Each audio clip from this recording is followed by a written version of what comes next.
Hello, welcome everyone. Hi, everyone. This is You Are Where You Need to Be podcast, episode 3, and we are going to talk about the role of acceptance in personal growth. Indeed, let's deep dive into this topic and let's start with what exactly this means for you, because you were the one bringing up the topic itself. Yes. It comes from the chat history with ChatGPT that I'm very grateful for, because sometimes it points out to quite seemingly obvious topics that I'm like, how did I not think about this? That I really love. It's recognized throughout our chat history that this is an important part in my development, which is really amazing because I did not manage to recognize this. So it helped me to acknowledge it.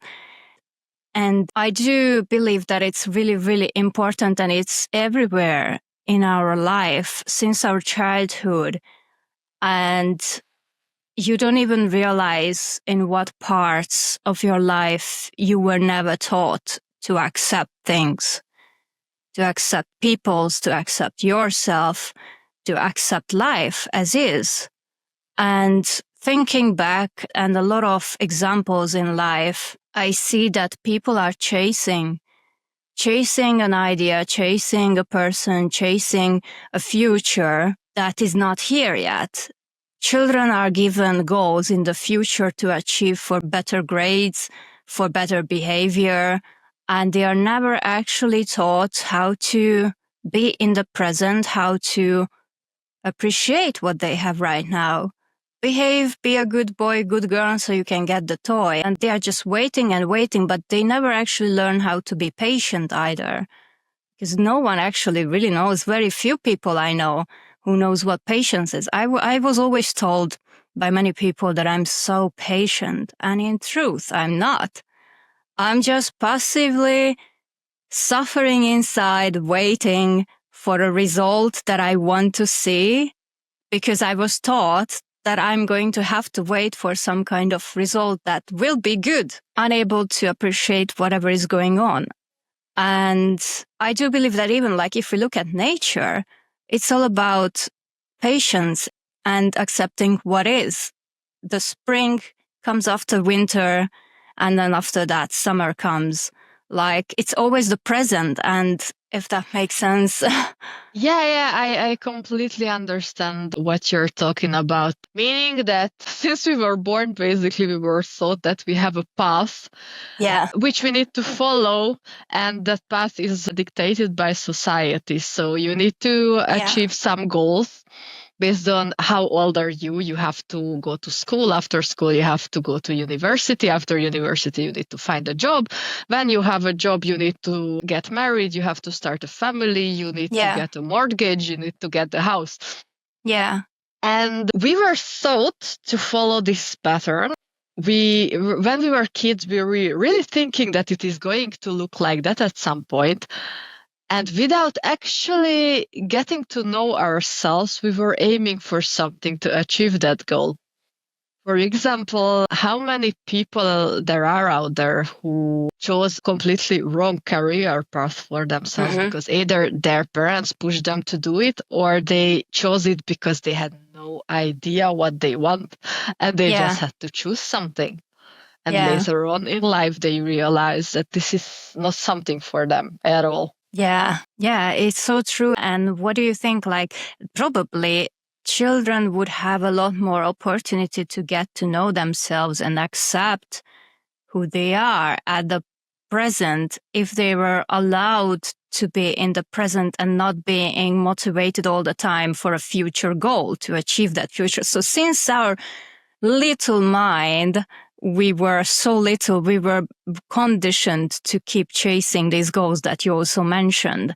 That was also dictated by other people, as you also mentioned. Like our life was never actually happening in the present. Exactly. And because of this, we also failed to feel our own feelings. A lot of people, especially in emotionally unavailable houses and families, where it's all about always chasing some better future or some other activities to distract ourselves, or just withdrawing ourselves from the company of other people to not show because they don't want to be in that present. They want to push it away so they can be somewhere else that feels a bit better for them. And children are not being taught and shown how to understand their own feelings, how to understand their own hobbies, their own mind, what they are craving, what kind of little person they are or growing to be. And then we end up going into the world, not enjoying workplaces, not enjoying anything, going to relationships that are also not healthy, not compatible, because we don't know ourselves since our little self, we were that small. Then we are just so conditioned to automatically chase an idea that was already built in our little mind, that I'm going to have this amazing partner, for example, or this amazing job, or I'm going to have this amazing life abroad when I move there, and not focusing on where you are right now and being able to appreciate it. And it took a lot of years for me to finally get there, like bit by bit, but then also like bigger lessons as well. And it's very interesting how much it shifts your perspective about life and how much more grateful you feel once you start to appreciate that, oh, I don't have to focus on what's going to happen. Like, it's sunny outside. I'm just going to go and enjoy that right now. Or I'm tired. I will take a break. It's a cliche, but it's really true that life is about the journey, because sometimes you never even get to the goal. You never even get to the place which you imagine, because life is so unpredictable, actually. And the years are passing by. You learn about yourself. You learn what you enjoy, what you don't, and you completely can change your path, actually. So I don't know how was it with you, but with me, I had no idea, for example, what I wanted to be or what I was good at. And actually, I was letting my parents to choose a path for me where I should go. And that path was which they couldn't go through. So they wanted me to do it instead of them. I think this is also a classical thing. It's not about parents being bad or they wanting to push something for us, which is not exactly for us because they are evil or anything. Just they don't know any better, and they think that because we are their children, we are similar, and it's going to be good for us to follow that path, and then they can feel that pride and accomplishment which they couldn't with themselves, because they also didn't follow that path which they were actually good at. If I'm looking at my father, he is a really artistic person. He's really like a sensitive art lover who loved to paint, who loved to play music, who loved to be outside in the nature and just create things with his own hands. And then he went for a career path where he needed to be in a leadership position, which he did as much as he could. I think he did it well. We were talking about this a lot, especially in the past few years, because now I'm in a leadership position, which is also not really my path. And if the parents have seen his abilities at that time, where it was possible to create that path for him, then his future would have been completely different. So many factors are shaping our future, actually, because, we have our parents, first of all. Then secondly, we have our education, and they're our teachers. And in our country, for example, I know it differs in each country, but in Eastern Europe, we have a really old and outdated system which doesn't really support individuality at all. There is a pattern which you have to follow. And if you are not built for that, nobody's going to help you to discover what you are good at, because they just don't have the capacity for that. They don't have resources for that. They were not even taught themselves how to do that. So how could they just distinguish one child from the other and tell them that, okay, you are good in this, you are not so good at that, so maybe let's follow that path and see what happens. Yeah. And these are just two factors I mentioned, and there are so much more which is shaping how our life is going to become, actually. Yeah. And this is again another part where you were conditioned to believe that you don't want to be who you are because it's wrong, because you stand out from the crowd. You are not the good student because you don't fit into that kind of teaching system, which probably is not meant for like majority of the children, but then it was made up at some point by someone that thought it's going to be like easy to apply on everyone and then reward those who will manage it and punish those who won't and make them feel guilty. So they will try to make up for it, and be the good worker in the future. The like good work. How ridiculous that is if you think about it. Yeah. Like they really conditioned us to be employees. Yeah. Not want to be different at all. Yeah, and that path is totally not for everybody. Like literally not for everybody. There are people whose mindset is perfect for it. It's perfect for the corporate world, for example. But it's not for all of the people. And then when you start to realize all that, and you have to accept that, okay, now this is my path. Of course, I can change it. Sometimes it's easier, sometimes it's harder, but I have to accept what happened.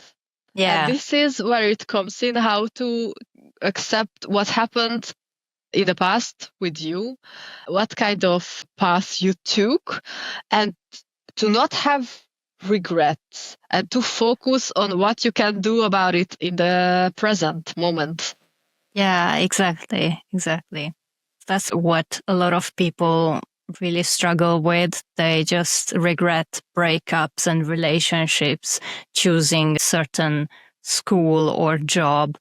And it's very interesting because I did wish to have not a different path, like in the future to achieve certain things, but I never actually felt really regret, like neither with breakups nor with jobs, nothing. Eventually, I would very quickly, luckily, notice that I'm going to learn something from this. Or the other part is that I was aware that this is not going to last forever. And this is helping me to start something, which again is not really entirely the part of accepting where I was, but luckily I did not feel the regret. So that was a good part of it. Yeah, that's absolutely positive, because I think it's a huge part of human nature that we are regretting things. Even if something had to happen exactly the way how it was for us, from what possibilities we had, not just with our lives, but with our mind too, because everything starts from there. Yeah. And I don't know if you heard people saying that, but I heard many people say that I wish I did this or I chose that in the past, and then it could have turned out to be different, and so on and so on. I also said things like that, actually. Because if I think back, there were also choices which I regret having and not choosing something else instead. But why? Why do I have it? Because I know the outcome, but that outcome I don't know. So of course I'm going to have regrets, because something which you don't have always looks better. Yeah. Even though it's not guaranteed that it's going to be something better for you. So this is really important, to just go with the flow, not in a way that you don't have plans or you are not setting some agendas for yourself, because I think it's an important thing. Go with the flow is more like accept how life is shaping for you, your path, and just enjoy the ride as it is, with the ups and downs, both good and bad, because it's going to be all of it, not just the good things. There is no path to happiness. This is also an interesting thing. People want to achieve this eternal happiness. It's not possible. Happiness is a feeling which is coming and going, just like everything else. It's not a permanent thing. No. So why do you think we were conditioned for this to chase something which is not even a maintainable goal? I think it's something ancient that drives us to survive. If conditions are not the best, or even if they are, but you don't actually appreciate it, then it will drive humanity to go and explore. Like if things were really bad, like there was starvation, there was no food, or a place was dangerous, they would go and explore and hope for a better place. Hope would keep people together. Hope would help the sick, not abandon them, and so on. Like to keep chasing something that they don't know would drive humans, I think. And you can get out of this mode once you start to self-reflect and also realize that you can take conscious actions. You don't have to be driven by this. And you can also stop and learn to appreciate the moment, the present, your life, even whatever was gone, not just right now, and see where you got from whatever you went through, which is, I think you told me about this point, which is really important the other day. Yeah, because this is so crucial to see it. Because if I think back where I was 10 years ago, for example, Yeah. I would be really, really proud of myself of where I am now. Yeah. Even though now I feel like that, but I need to do more and I need to achieve more, and I'm setting all these goals for myself all the time, I still have to learn to appreciate and sit down, look around and see all the things what I was dreaming about to have and now I'm having. Yeah. So I do believe it's like just because human species is quite an aggressive species and it's about invasion and survival of the fittest, and that you have to have some kind of drive. And I think that's the positive picture that people needed to have, because life must have been really hard. Imagine fighting with saber-toothed tigers and big bears and so on, like losing all the time limbs or members of your family. You need to have some kind of hope all the time to keep going. Otherwise, your genes are not going to go to the next generation. Well, yeah, it is strange. And now you had this way of thoughts, and now look how it is at the moment. Like, so many people don't even want to pass on their genes anymore. Everything changed and shifted. Yeah. Because we are living more comfortable lives now. We don't have to be afraid that we are hunted down by a predator. We don't have to fight for our food. We don't have to go out and hunt. So most of our resources are not about survival, about basic needs. We have all our basic needs met, and we can be grateful for that because it's not like that everywhere in the world. Yes. But when you have this checked out, then the brain, unfortunately, is built a way that is going to find something else. Yeah.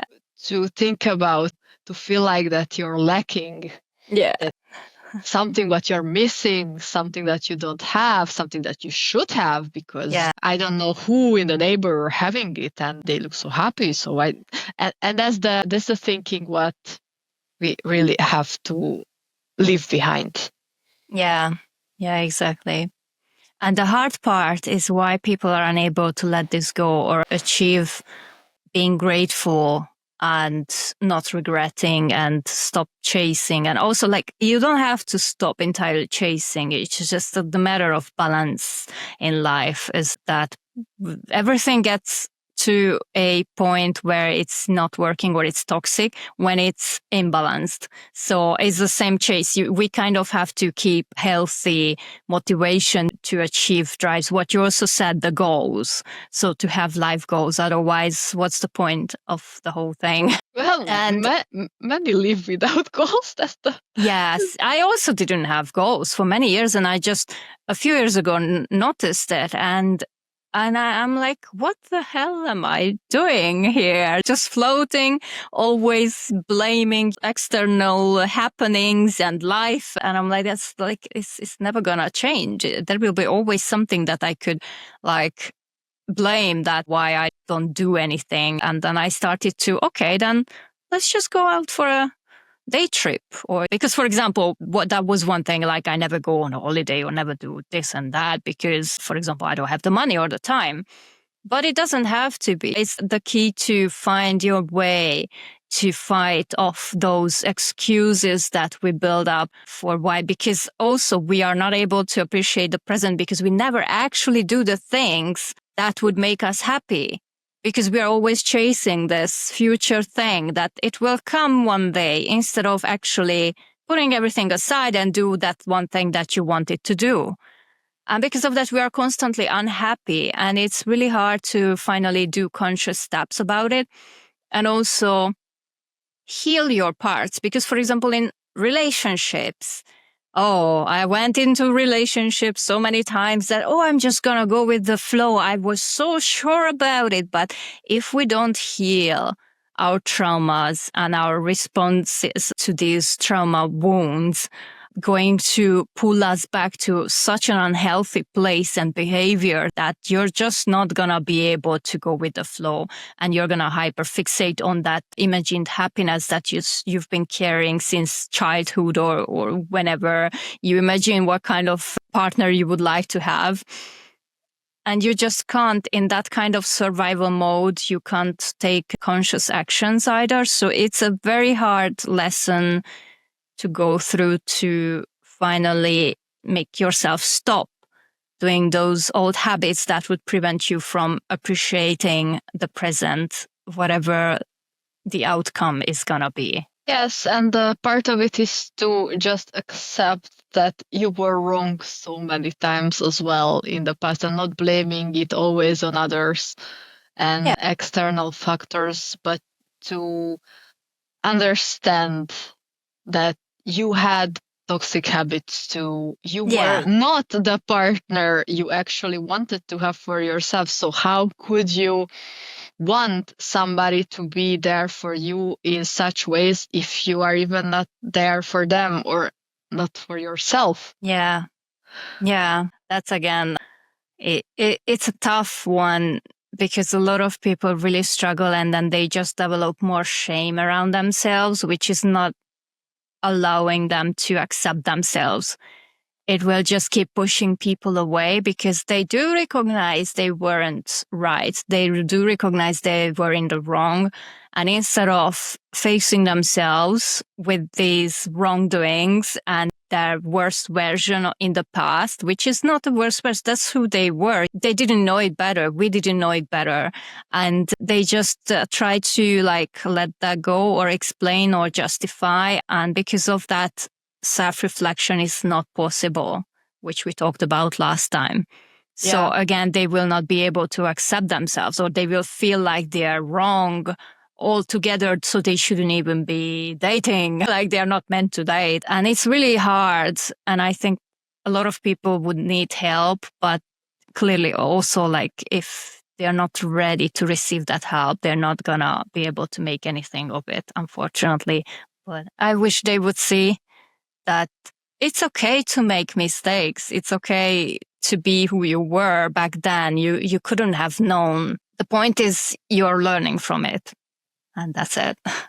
Yeah, but that's actually one of the reasons that we are doing this podcast, to raise awareness about this, to help people in one way to understand that it is okay if you made mistakes. It is okay if you were not the best version of yourself. You are still working on it. You're still a work in progress. Actually, the whole life is about working in ourselves on what we want for us and then what can we give for other people, if that's something what's important for you as an individual. So it is difficult. It is difficult, but I think it's because it's about yourself.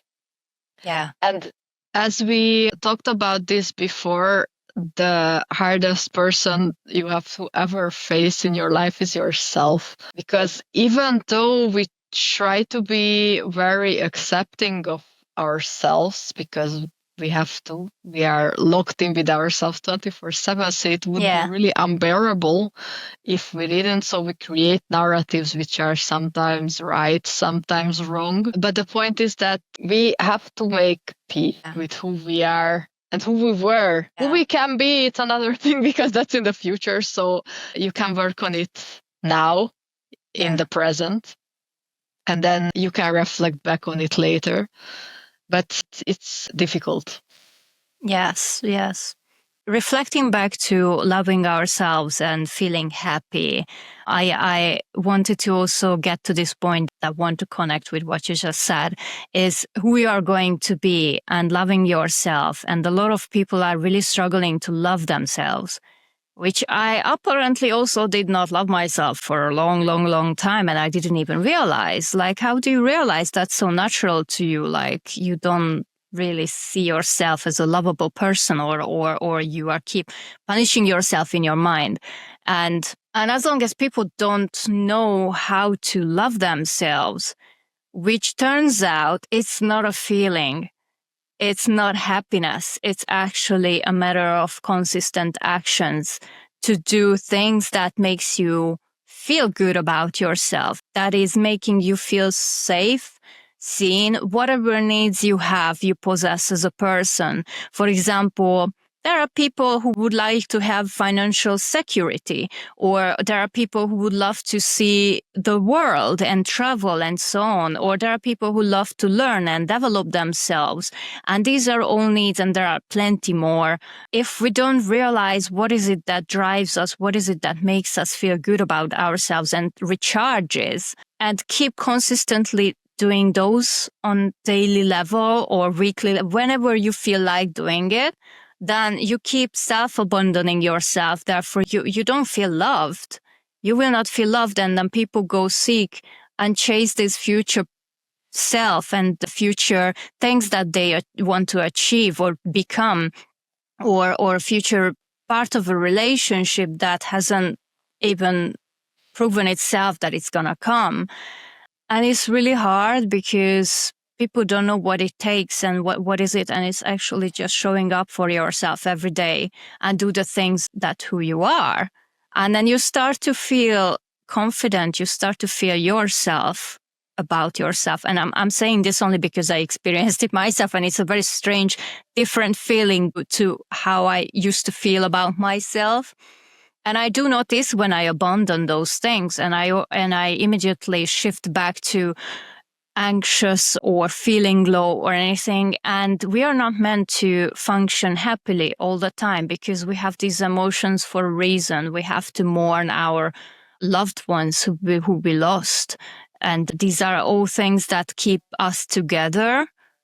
And it's just part of us. And it's never going to be a constant happiness, as you also said. Yeah. And I think it's important to highlight that there is no like ultimate happiness. There is ultimate satisfaction. You can reach that level if you really picture a life for yourself you want to live and you achieve it. For example, let's say you want to live on a farm with farm animals and that's your ultimate goal. Then you can feel content, then you can feel satisfied. Yeah. But it doesn't mean you're always going to be happy. Yeah. But also it's like biggest part of it is to be content and happy and appreciate what you have, even if it's not what you imagined that you will have. Like if you don't manage for some reason to live on a farm with animals, which now that you know and you are so aware of it, then it's probably will happen. But since like in the world there can be war or anything can happen really that you truly don't have control over, you never know what the future is going to bring for you. You can try and do your best, but then that's that. Then in the future you can tell, well, I did try, and it's amazing that I did try this for myself. And then maybe you can get like a small garden and then have those animals. I would love to have ducks and geese and bunny just roaming there in the garden and Yeah. chicken. They're so cute. Yeah, they are. Yeah, but Yeah. that's it. You have an idea, then your life will turn out one way or another. And what's important is that no matter where it takes you, you accept it. If you Yeah. can't, you can always change it. You can always try. But what we are trying to talk about here, or at least what I'm trying to say, is that even if I'm not going to end up on a farm with animals and I'm going to end up, I don't know, living somewhere else and living a completely different life, it's for a reason because I was making steps towards that and life Yeah. was kind of guiding me that way, if I can say it like this. Yeah. And then I should find my peace in that. What I would bring up in this matter and what I see a lot, that having children, for example, because so many people, so many women who live, for example, a single life, or they are in a relationship, but they are childless and they are reaching their maturity level where it's difficult to get pregnant. They start to have regrets instead of just understanding that this happened because of the choices they made in the past and they should just accept it, move on to other things. Yeah. Yeah. And it's again part of, I believe, why people are unable to accept, besides all the conditioning since childhood, and that everyone is literally doing this to keep chasing things, is that people don't realize that we often don't manage to accept ourselves and our path because we haven't healed some part of ourselves that created that wish that we wanted to achieve. And we are there. And for example, let's talk about the kids case, is that someone imagines, why do they want to have children? And maybe it's because they wish to belong to somewhere. They wish to be loved unconditionally. They wish to teach someone, or I don't know what else reasons can have to have family. And if that doesn't happen, they don't realize that that comes from some deeply rooted wounds they have that they wish to heal in this way. That's why a lot of people who didn't feel as a child loved by their parents or seen, they want a big family. They want to undo that whole thing. They want to feel loved. And if that didn't happen, if that didn't work out, they can't let it go because they don't realize that, by the way, they could meet those needs other ways. For example, go and teach people in the world. You don't have to have your own blood to be able to teach and to feel loved by other people. And you also, like, they probably don't love themselves. That's why they crave. I have met a lot of people who don't actually love themselves, and then they love their own children because they told me that they love unconditionally. And I can understand that feeling. Probably not the same level because I don't have children, but because they are unable to love and accept themselves the way they are. When that little soul is giving them their all full of attention and love, that's what heals their wound, but it's not permanent, unfortunately. It just fills those holes they have. Yeah, that makes sense. Even though people can still be very good parents, and we all It have, doesn't mean they are not good parents. we all have, I think, our reasons why we want certain things. And because there is usually it's something in ourselves what we want to cover up or we want to achieve when we are setting any kind of goals. Family is one of them. Yeah. So it is completely fine, actually. It's true that if it doesn't happen, it doesn't mean that you failed in life. Yeah. It just means that you have to see the way that it's going to have something else for you. Yeah, exactly. And then you have to find that path, and maybe it will make you much happier at the end than if you had children, because that's also just a regret factor, which you will never know how it would be if Yeah, you had them. exactly. And maybe it wouldn't turn out the way you were hoping for, and it wouldn't be all joy and giggles. But the other path that you chosen will satisfy you. So that's why it's important to always just appreciate what life brings you to. It doesn't matter if it's a good thing or if it's a bad thing, because to be honest, from bad things we can learn the most. Yeah. Nobody likes to experience negative things in life, but that's a really, really good teacher of how to do things differently later on. And it teaches things about your own self if you are willing to reflect on it. And can you imagine a world where you were raised not being labeled that this is a bad feeling, that this is an unwelcome feeling, that you shouldn't be sad, you shouldn't cry, you shouldn't do this and that. We do label feelings as bad, and even events, everything, we label them, categorize them as good and bad thing. We give them the meaning. It's just a feeling. It's just showing us that maybe that is not working for us the way we hoped for.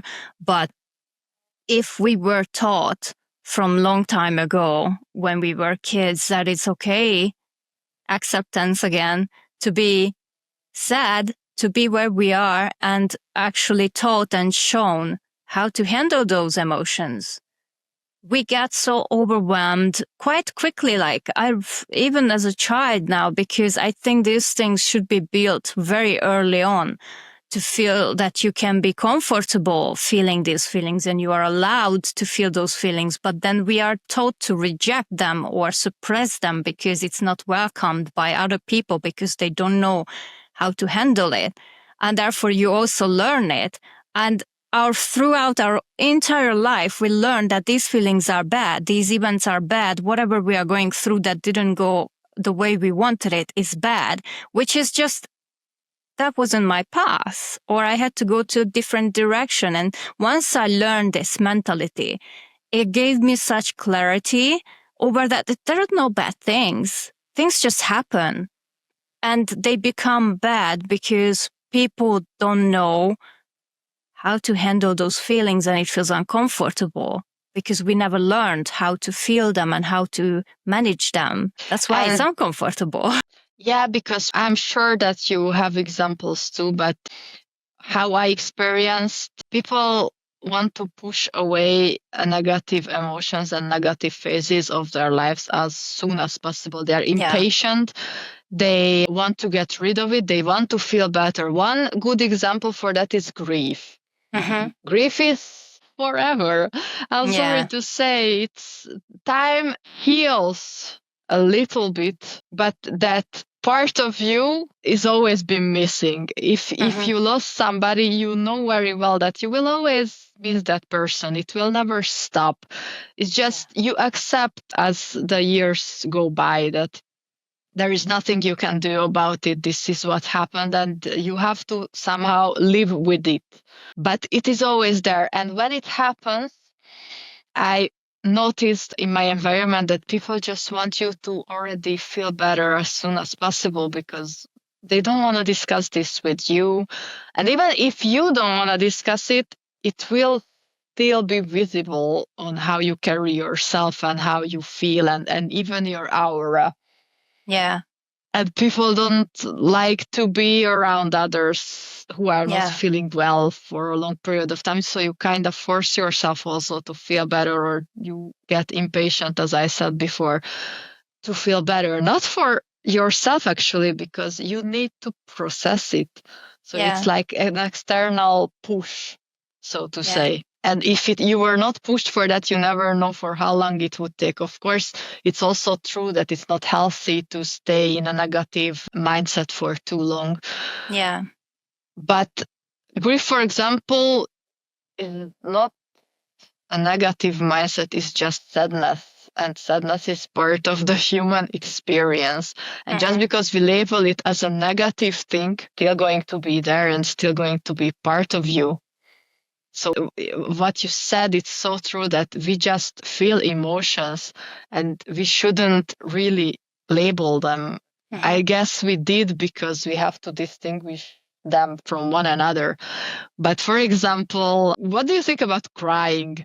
Because crying is also labeled as something on the negative scale because it's connected to sadness or sometimes huge joy as well. But still, if you see somebody crying, your first reaction is to feel sorry for them, right? But crying can be so healing. Yeah. It just, I experienced it so many times in my life that I carried this weight inside me and I was trying to keep it together.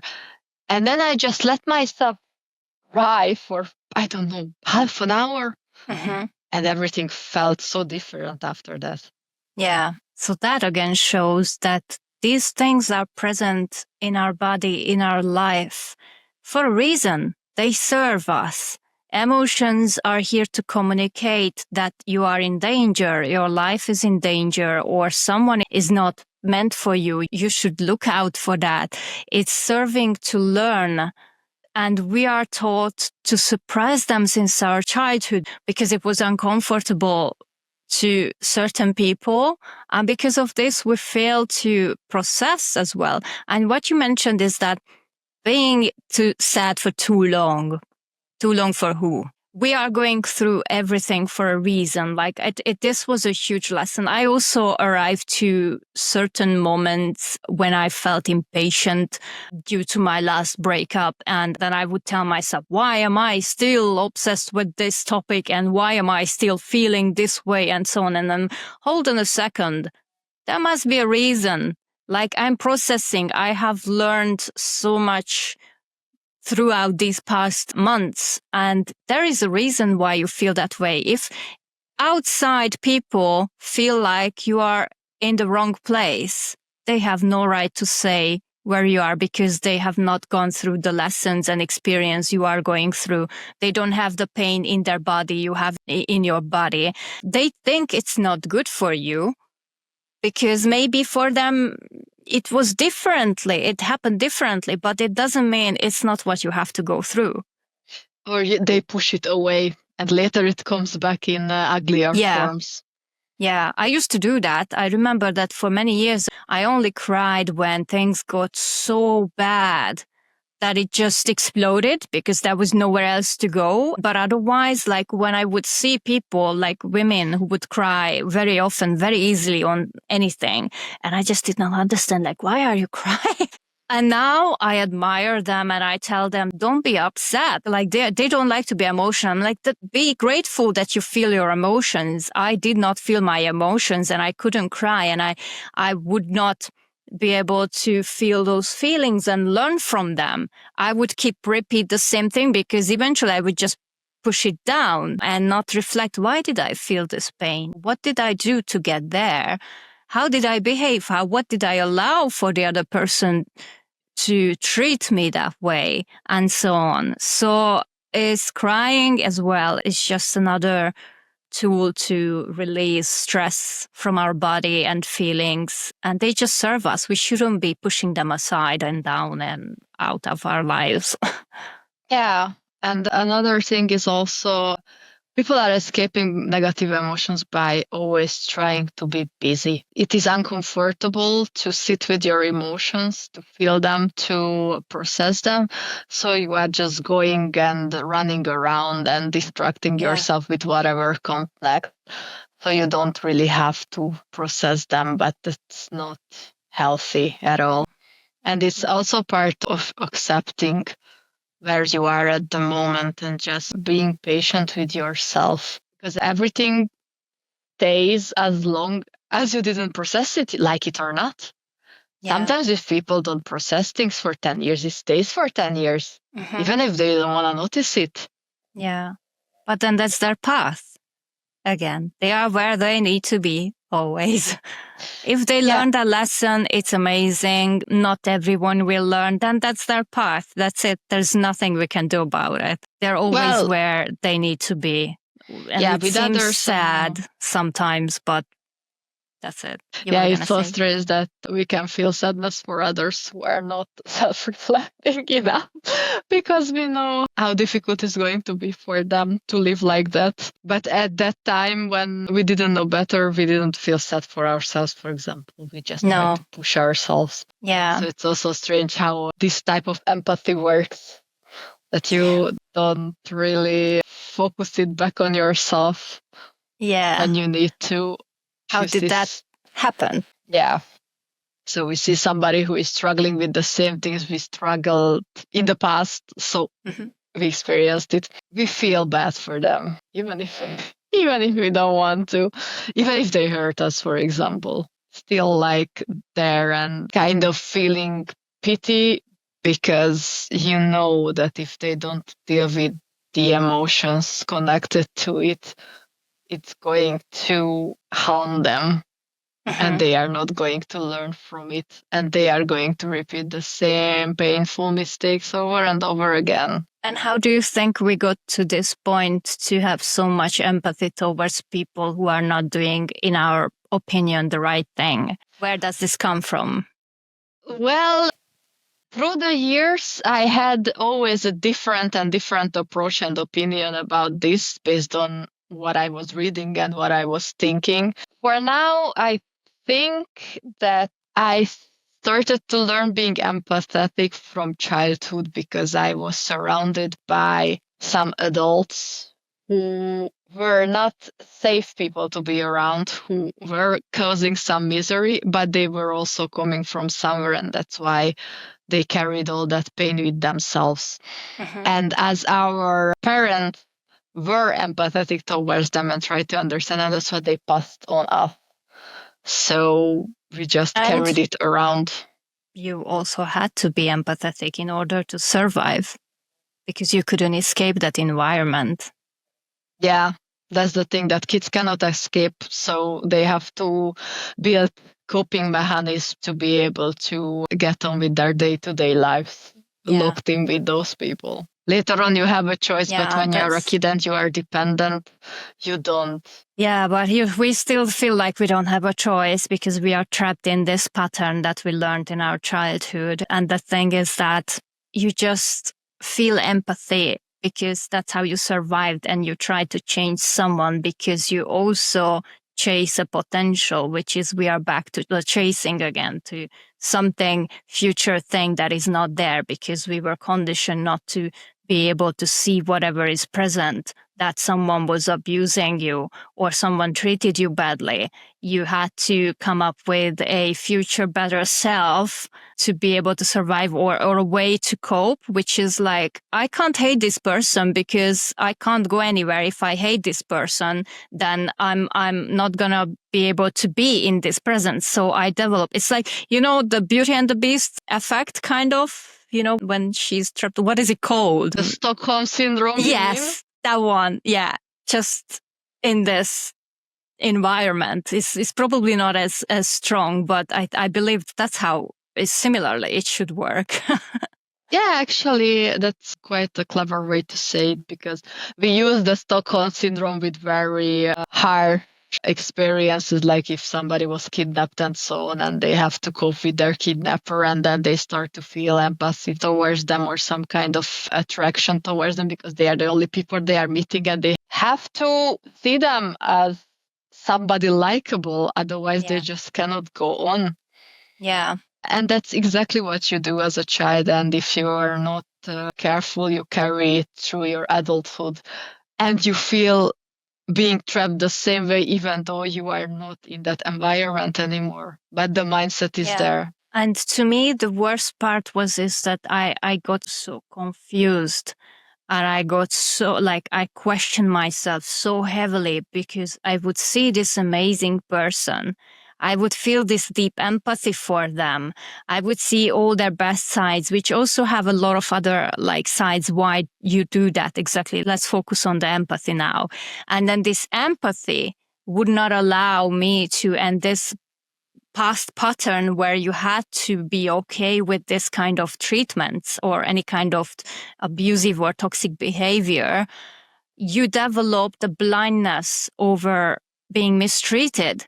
and you would just feel this empathy and you would want to help this person so badly and chase their potential, because you don't know that it's an option that you can exit this thing and it's actually not even good for you. You only see the good parts of it, but your body is telling you that something is really wrong because our deep needs are not being met and our body suffers and suffocates.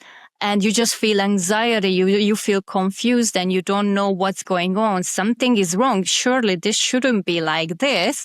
But then you fall back into this unhealed wound of feeling empathy for someone who is actually abusing you, even if it doesn't seem like, oh, he just didn't mean, but it is abuse.